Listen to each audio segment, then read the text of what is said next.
Good morning, I'm Amar Singh Pradhan. Let's begin with the top stories this hour. Anti-graft body prepares for stern measures against anyone involved in carelessness in development works, kicks off investigation against contractors and government staff. As many as 800,000 students decline in community schools in 1 year. The school admission campaign also ineffective. U.S. President Donald Trump's controversial nominee for the American Supreme Court, Brett Kavanaugh, sworn in following weeks of heated debate. And Manchester United makes a stunning comeback in the match against Newcastle United in the English Premier League. Tottenham and Everton also win their matches. Let's begin with national political updates.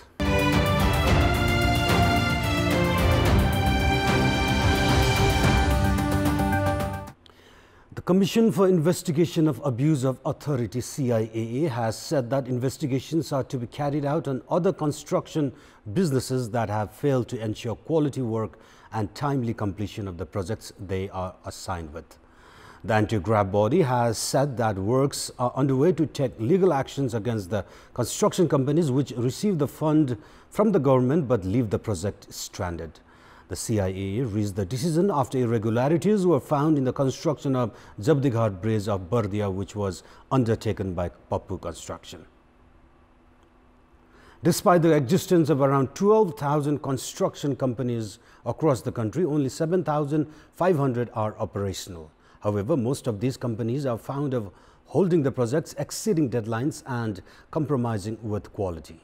The anti-graft body has now taken initiative to address the scenario. Having filed a corruption case against former operator of Pappu Construction's lawmaker Harinaran Rauniar and 12 others, the CIA has now launched investigations on other contractors and officials involved in corruption and irregularities.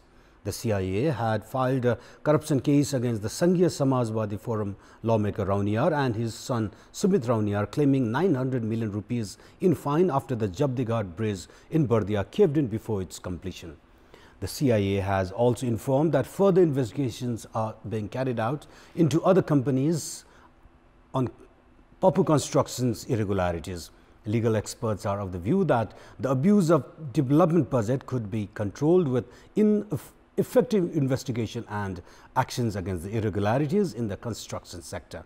A delay caused by the construction companies isn't just hampering the national coffers, it also is creating a negative impact on the public health and life.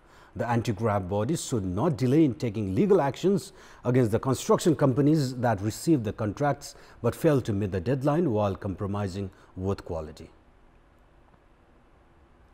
And moving on, the number of students at community schools has dropped by almost 1.1 million this year alone. The massive drop of students at community schools has surfaced right in the year when the Prime Minister and Chief Ministers of several provinces have sponsored students for education at such schools. Over 5.6 million students were enrolled between grade 1 to 10 at community schools across the nation last year.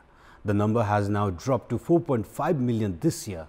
The massive fall in number of students at community schools was witnessed despite the campaign, which included the Prime Minister and provincial chief ministers sponsoring students at community schools. The task force formed to allocation of teachers at community schools has attributed to the drop in the number of students to lack of quality. According to the report prepared by the task force, community schools in Tarai have witnessed the highest drop in students. However, the number of students has increased at private schools by more than 300,000. Data of the remaining 750,000 students is still missing. This unexpected drop in students at community schools has raised questions on the 1.3 trillion rupees 7-year school development and admission campaign of the government. It is imperative to improve the quality of education at community schools so as to increase its attraction. And with that, it's now time for a short break. More news when we come back. Do stay. Welcome back. The Nepalese handicrafts and fine arts are famous across the world. However, there has hardly been any efforts to introduce the works of Nepalese artists at the international arena. A German artist, Hans Hermann Bottenbroek, has taken initiative in introducing the peculiarity and speciality of Nepalese arts in Europe. Bottenbroek is yet again preparing to exhibit Nepalese handicrafts and fine arts in Germany. He had held a similar event showing Nepalese arts 2 years ago. Art enthusiast Bottenbroek visited Nepal for the first time in 1990. Since then, he developed a huge attraction towards the handicrafts and fine arts produced by Nepalese artists.